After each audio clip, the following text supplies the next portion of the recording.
Hey guys, welcome back to 428 Shibuya Scramble. It's TJ your gamer girl signing up. So, last episode is basically by the end of all the stories that I did, the ones that were to be continued in the last episode, ended with a van explosion, which is what happened at the very, very, very, very beginning of the game, before the gameplay part even started. It was part of the opening It was before the opening credits, I think, actually. So,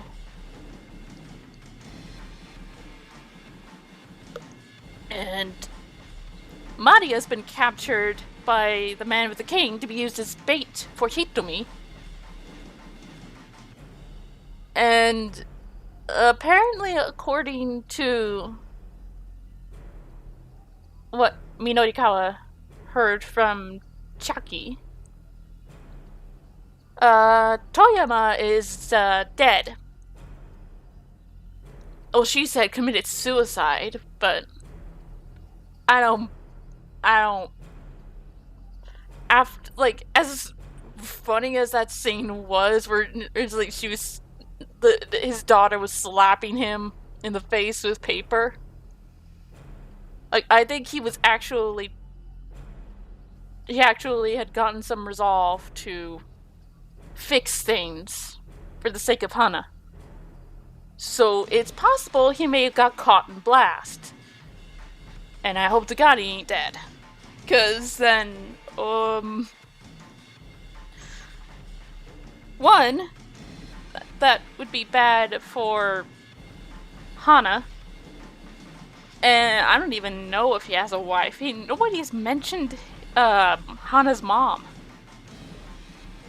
If she's even his biological daughter. It could very well be that she's adopted.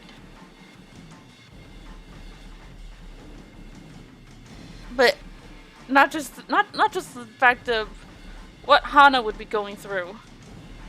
But this is minor, but everything that Minorikawa went through would have been for nothing. Since this was all to help him fix the debt. Or keep the magazine running. So, we're continuing Kano's story, since he's the only one that besides Osawa, that I haven't gotten to a to be continued. And Osawa was stopped on a keep out, and I think Kano has the jump needed to get rid of it. Suddenly a boom as loud as cannon fire shook the area. Something's wrong, Kano thought. That's no ordinary city noise. A column of black smoke rose up from between the two nearby buildings. Passerby stopped and stared, gasping in alarm.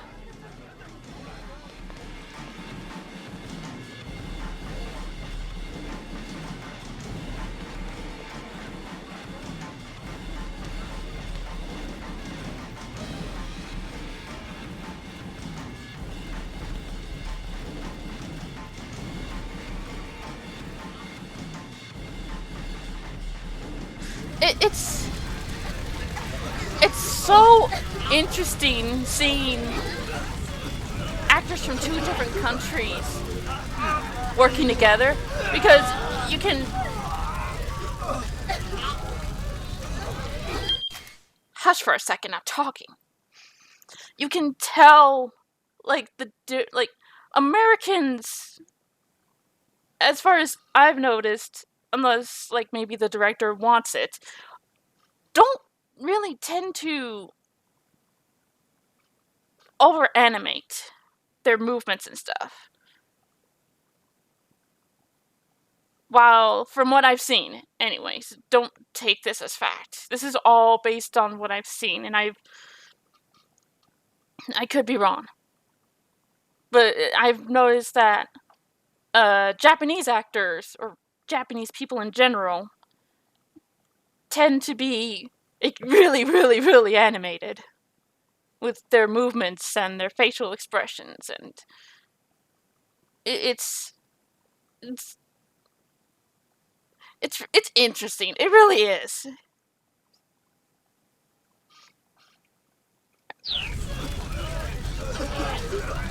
Then Kano saw flames. This hadn't been an accident. Someone had set off an explosion. The Shibuya precinct wasn't too far from here.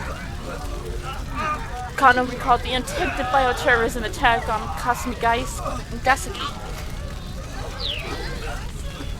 The incident had begun with a van exploding outside of the Tokyo MPD station.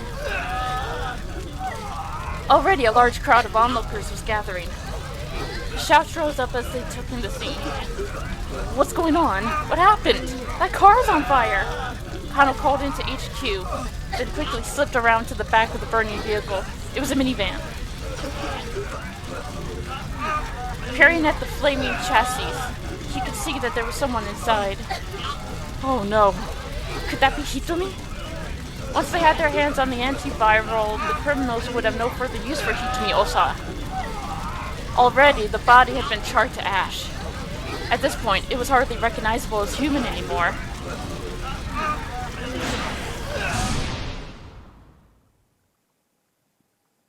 And that's a keep out, but I think,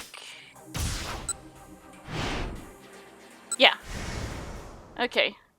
When Minorikawa spoke with Kano, that gave us a jump.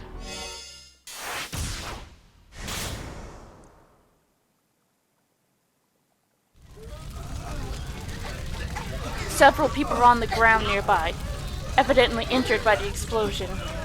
A girl in a hoodie was crouched among them, doing her best to tend to the injuries. Miku Morita. While walking along upset at Minorikawa, and that's another jump, but he's at a to be continue for not introducing her to,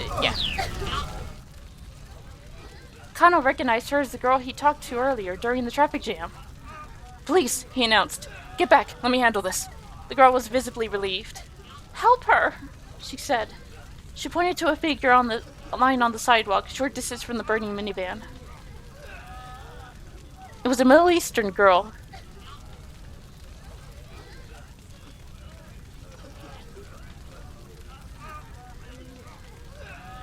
Oh, there she is. I had trouble finding her. For some reason, I saw the jacket and was like, no, that's Minorikawa. That is not Kanan. But it is Kanan. She appeared to be unconscious. I think she got hurt rescuing another girl, about college age, the girl in the hoodie said. A college-aged girl? That might be Hitomi. What happened to the girl she saved? Kano asked. The Good Samaritan looked around. Huh? Where'd she go? The rescuee had disappeared. This girl here, the girl in the hoodie, gestured toward the fallen girl. I can't believe how fast she was. She spoke with a hint of awe. The way she moved to get to that other girl. She was on a level way beyond mine. Kano took another look at the injured girl. Her figure looked rather delicate. It was hard to believe she was capable of great feats of athleticism. He started toward her, but Stanley stepped ahead of him. Leave this one to me, he said. His expression was unusually stern, even for him. Do you know her? Kano asked. The American didn't answer as he checked the girl's pulse and then her pupils. Hey, Stanley! Don't you have other things you should be doing? Stanley snapped. Fine then. Kano decided to collect some eyewitness accounts. Oh, fine, if you're gonna be like that.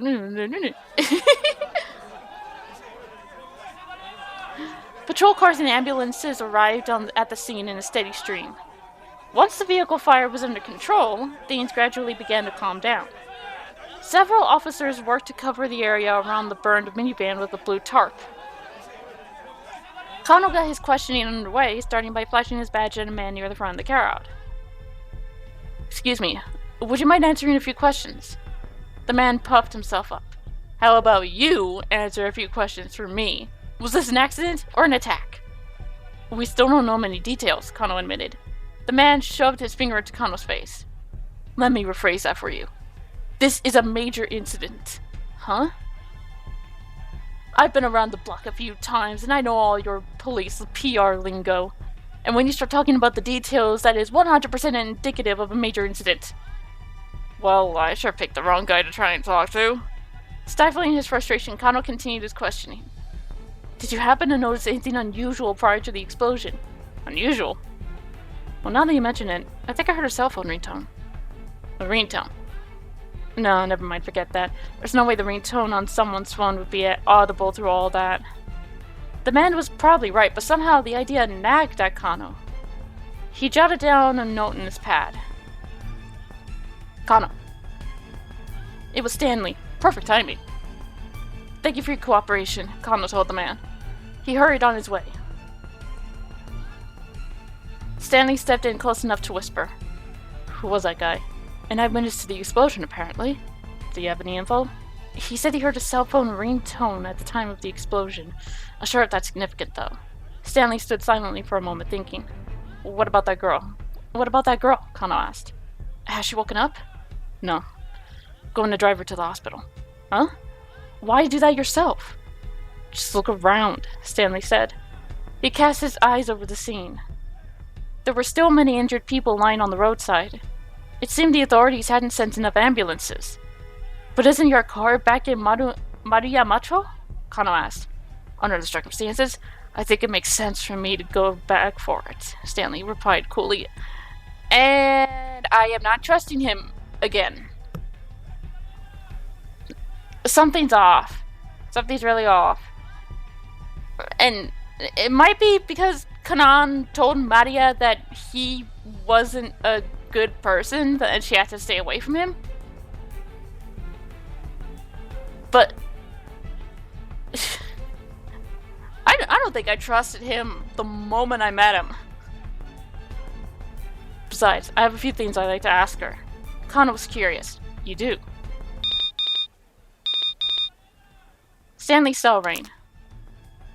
Yes. Stanley answered the phone in English. As he listened, his demeanor changed. The blood drained from his face, and his hand began to tremble slightly as he gripped the phone. Kano had never seen him this shaken up. You got it, Stanley said at last. He hung up the phone and let out a sigh. What is it? Kano asked.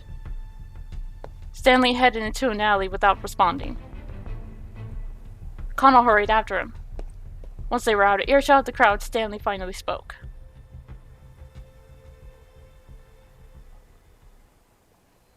The call right now was from Gordon, my superior. He broke off there, and for a long while was silent. He appeared to be struggling with some strong emotion. Kano was getting impatient. Kano decided not to press if it's that.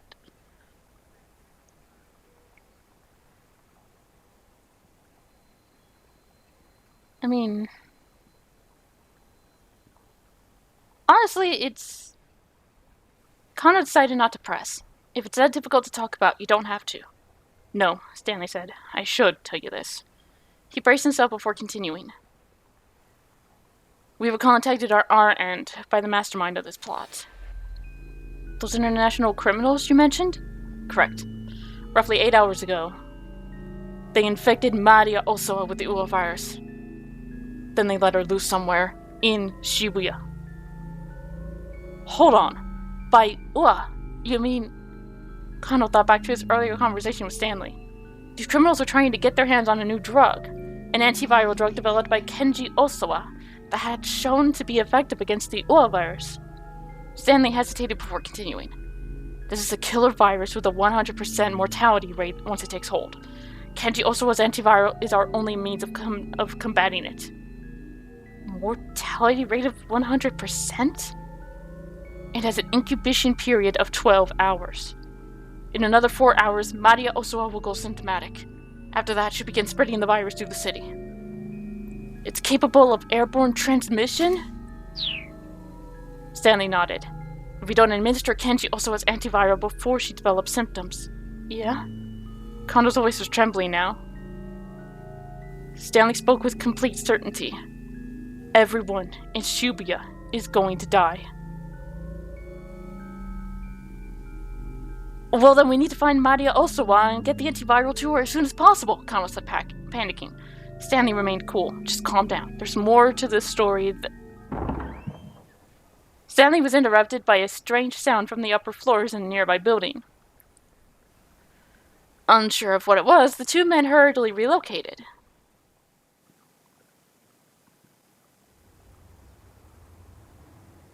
You're still nearby what look like apartment buildings. Someone's gonna hear ya.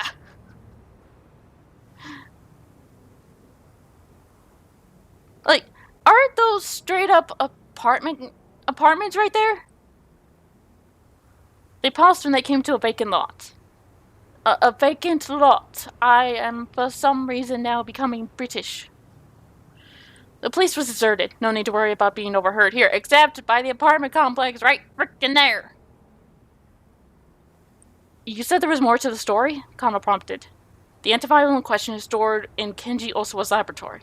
The lab is protected by a sophisticated security system, and apparently the storage area where the drug is kept requires fingerprint authentication from both Osawa and Tanaka. What? But Tanaka's... Kano couldn't help but gasp. Tanaka was currently a fugitive, the prime suspect in the kidnapping case. There was no chance of getting any fingerprint authorization from him at this stage. Is there any other way to get in? The door can also be unlocked via a password in place of fingerprint scanner. But we still need to know what Tanaka chose for his password. No. In any event, Stanley said, it's essential that we track down and secure Maria.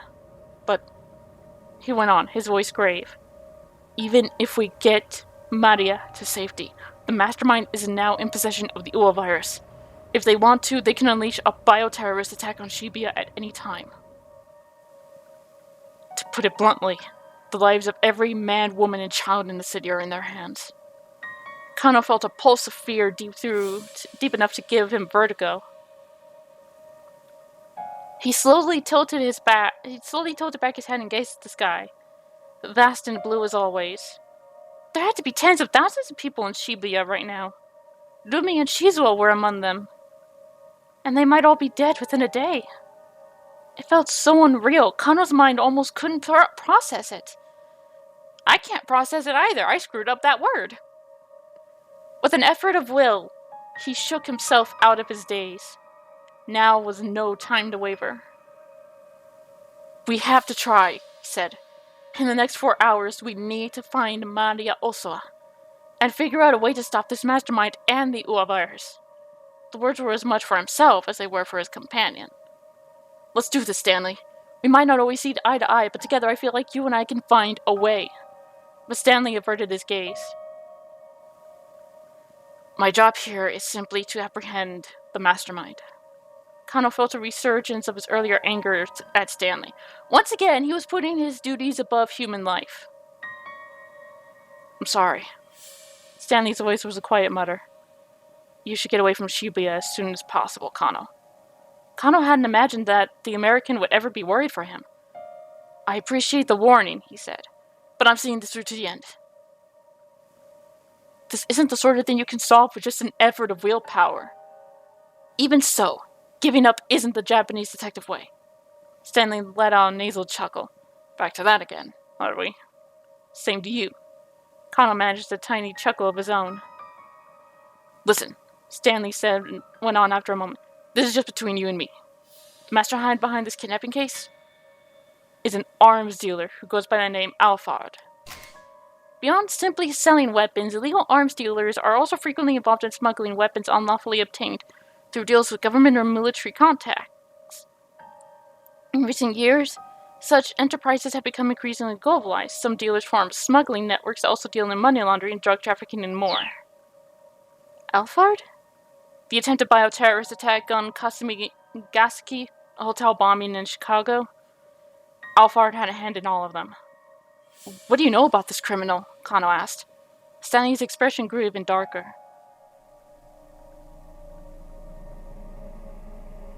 Alphard's signature is extremely meticulous planning.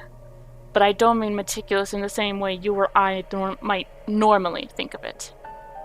Their plans are perfectly imperfect. Do you get what I mean? Kano shook his head. Alphard deliberately engineers accidents to make things complicated and unpredictable. It's difficult to get a good grasp of what's going on when the situation seems to be falling apart. People tend not to consider that coincidental mishaps might be anything but.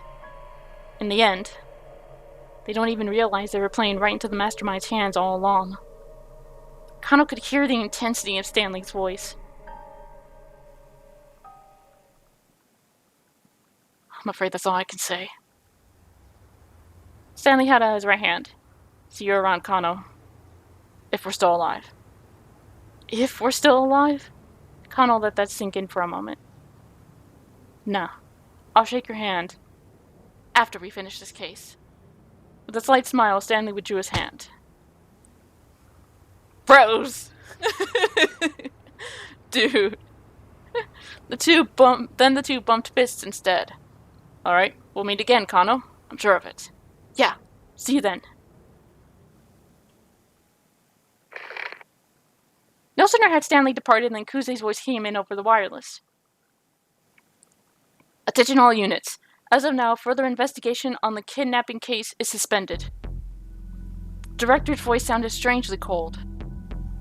I repeat, as of now, further investigation on the kidnapping case is suspended. Wait, hold on, sir! Kano shouted. What is it, Kano? Could you let us know why? We've received information that Maria Osawa has been infected with an unknown virus, and has been released somewhere in Shibuya. That matched up with what Stanley had said earlier. An anti-bioterrorism security force will probably be deployed in Shibuya. Deployed. This is no longer a simple kidnapping case. Our part in this is finished. No, it's not! We haven't managed to resolve anything! Kano, I assure you, everyone else feels the same as you do. Kuze's voice had a cautionary tone. They're still performing the autopsy on the body found in the blue minivan that exploded. I'll let you know once we have a positive ID. Kuze out. Director! Why do I have a bad feeling that the person in the minivan was Tanaka? We're screwed unless we can find Hitomi and get the antiviral from her blood. But the lion had already gone dead. Left at a loss, Kano gazed at the cityscape. The sight of the bombed vehicle had calmed down briefly, but now that the news networks had begun reporting, the herd of onlookers was growing. There was also a sizable crowd gathered outside of a large home electronics store. The large LCD televisions on display were showing a press conference being held by the governor of Tokyo. Kano might learn something new about the case. He decided to watch the broadcast.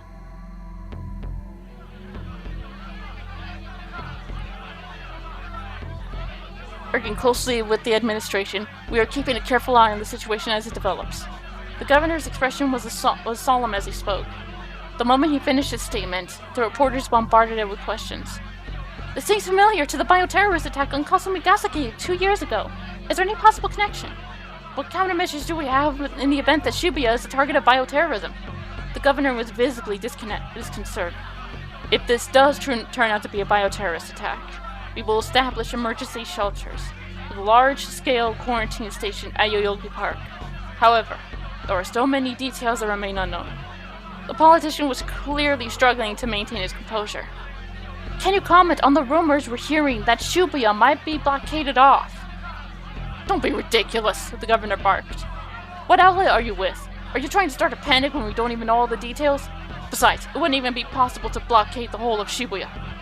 The press conference continued. The governor and the reporters locked in a belligerent back and forth. Kano left the electronics store and headed for the cafe where Rumi and Shizuo were waiting. He had to tell them both to get far away from Shibuya.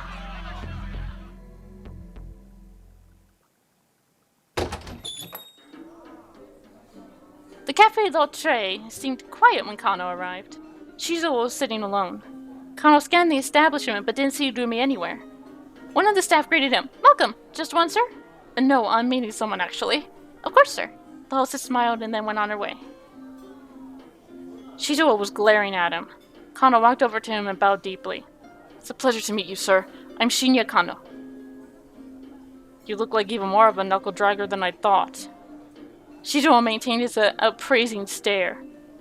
Rumi had something she needed to do, so she stepped away for a while, he said after a long moment. Kano sat down across from him. There was a laptop computer open on the table.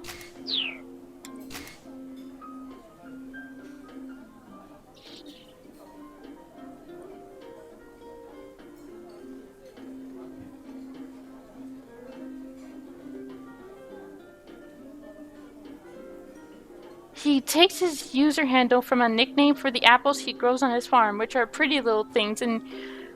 Oh my gosh, Shizuo is pretty, honey? Holy shit!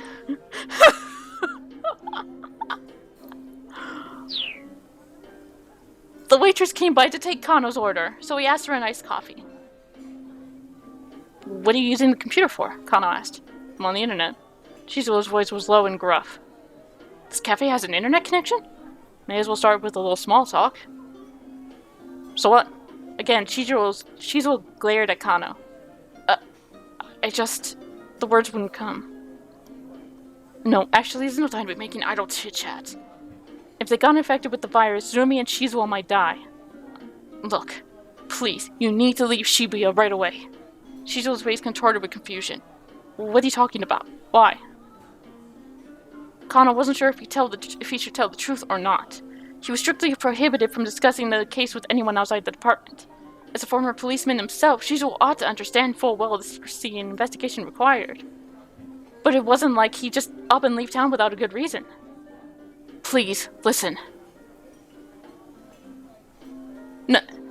As much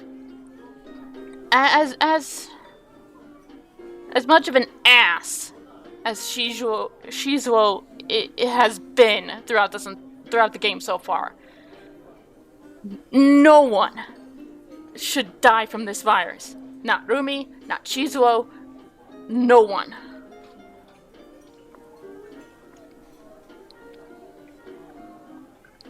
If those pictures also received, and the way it was described what could happen from someone who got infected with the virus, like, I would not wish that upon my worst enemy.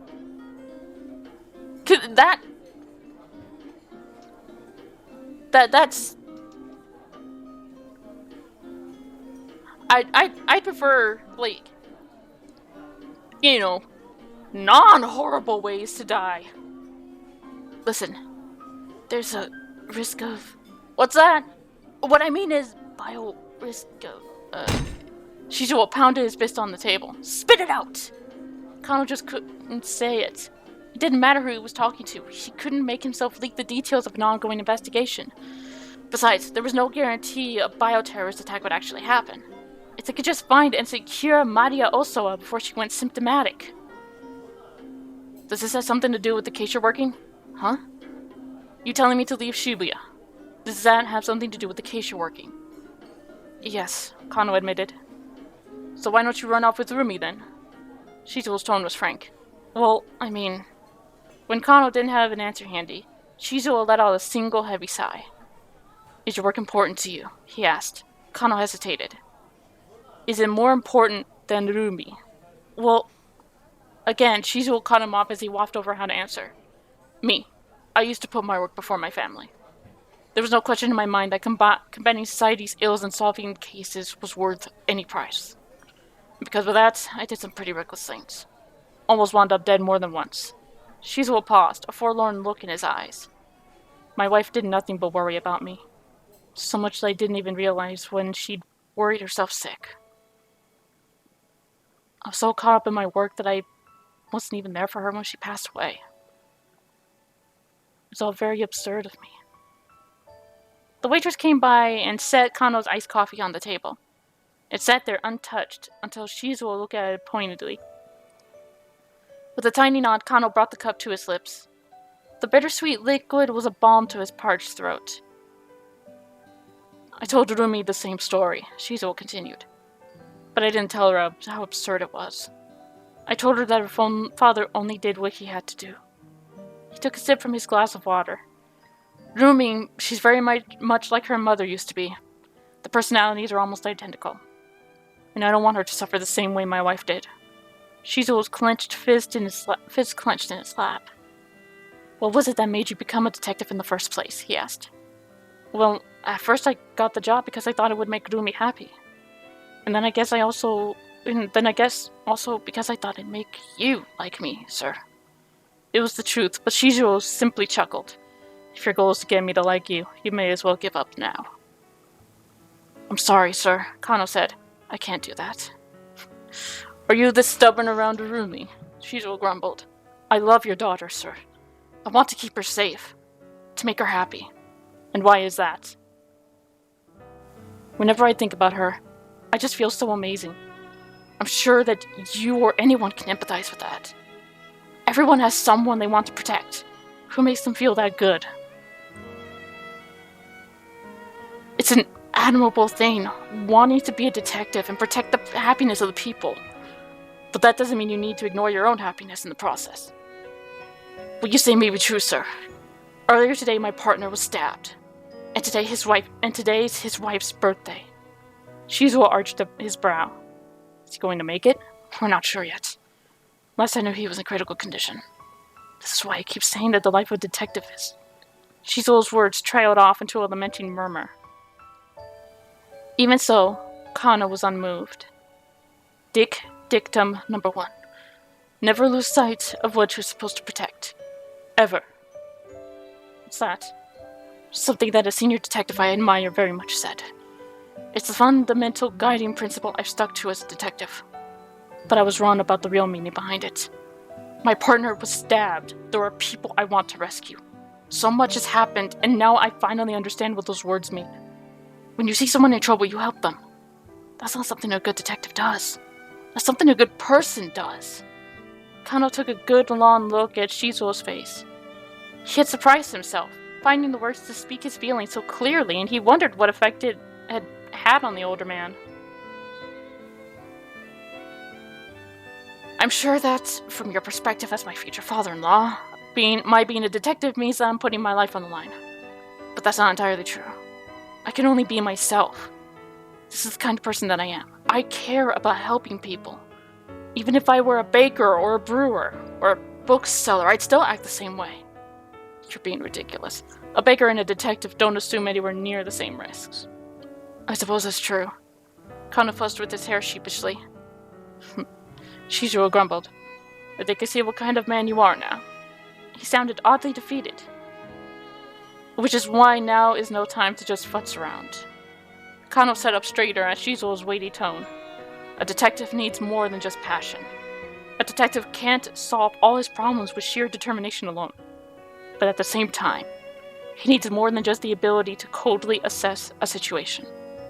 He needs the conviction to stick to a case when it might otherwise seem prudent to give up. There was something new in Shizuo's expression now, and a gleam in his eyes that hadn't been there before. Kano almost felt like he was being sermonized to by a senior officer. You got that? You need a cool mind, but a fiery spirit. A detective without both of those is worth nothing. Do you mind if I write that down in my notebook here? Look, Shizuo said, sounding suddenly embarrassed.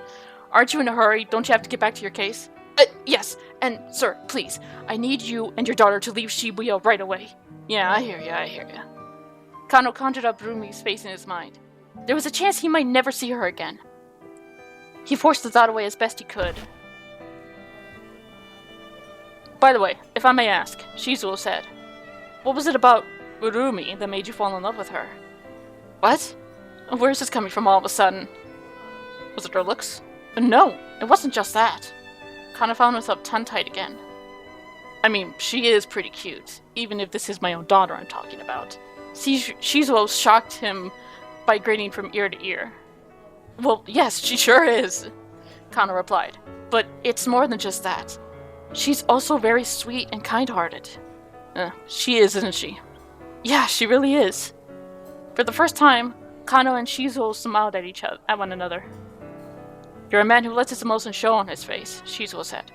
And for a detective, that's... Actually, it's not so bad. Thank you, sir, Kano said.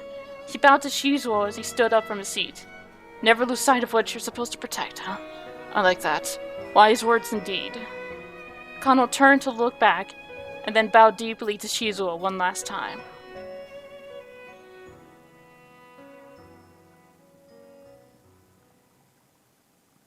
Aww. I was actually I was close to tearing up when he was explaining...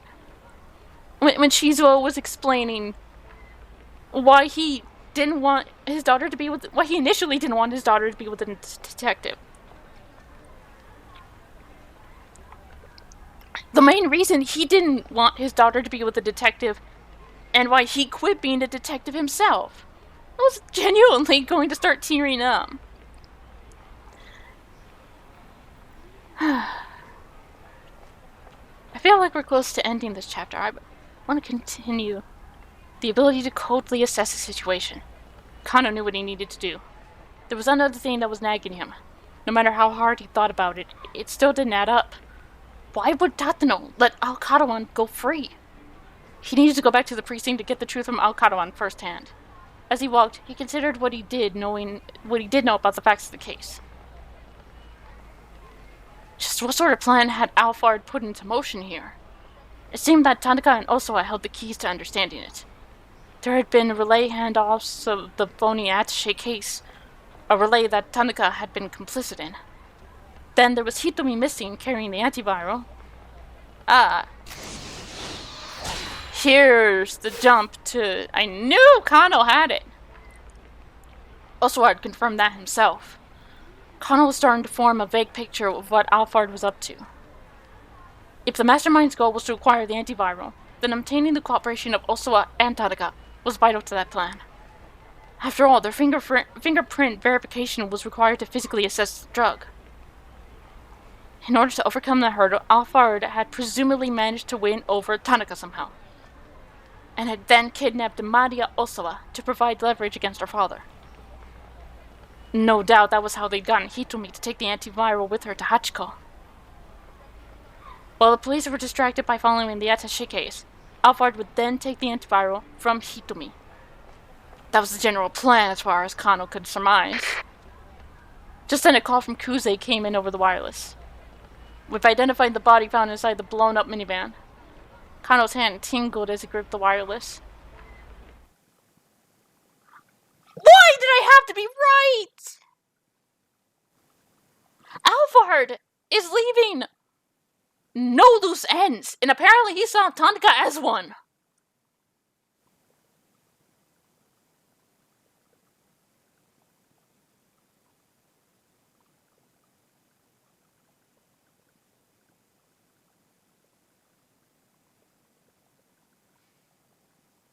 Mamoru Tanaka, male, 40 years old. An employee of Okushi Pharmaceutical, positive ID was obtained from the subject's personal belongings. What? Kano gasped. If Tanaka was dead, it would now be almost impossible to access the antiviral drug in the laboratory.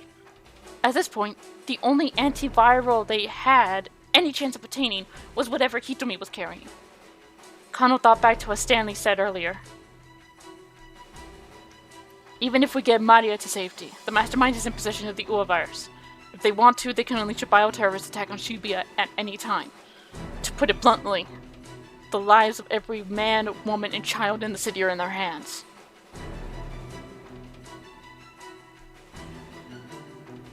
No. A chill ran down Kano's spine. If someone did release the Ua virus, there would be no way to stop it from spreading. If Alphard was really planning a bioterror attack, Shibuya would well and truly become a city of the dead. He couldn't help but feel that the whole department was playing right into Alphard's hands. Kano staggered, physically stricken by the realization of just how terrifying a foe they were up against.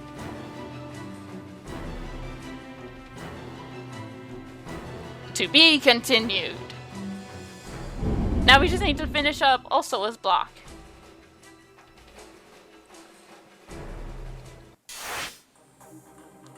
Which we will do in the next episode. We'll probably end up moving on to the next block in the next episode as well, depending on how much longer... Well, actually, no. Looking at... like... Kano's to be continued was at 15:55.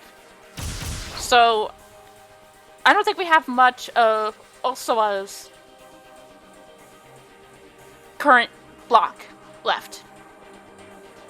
So, that'll be it for this episode. I'll see you in the next one. Till then, this is the Gamer Girl, signing off. Bye-bye.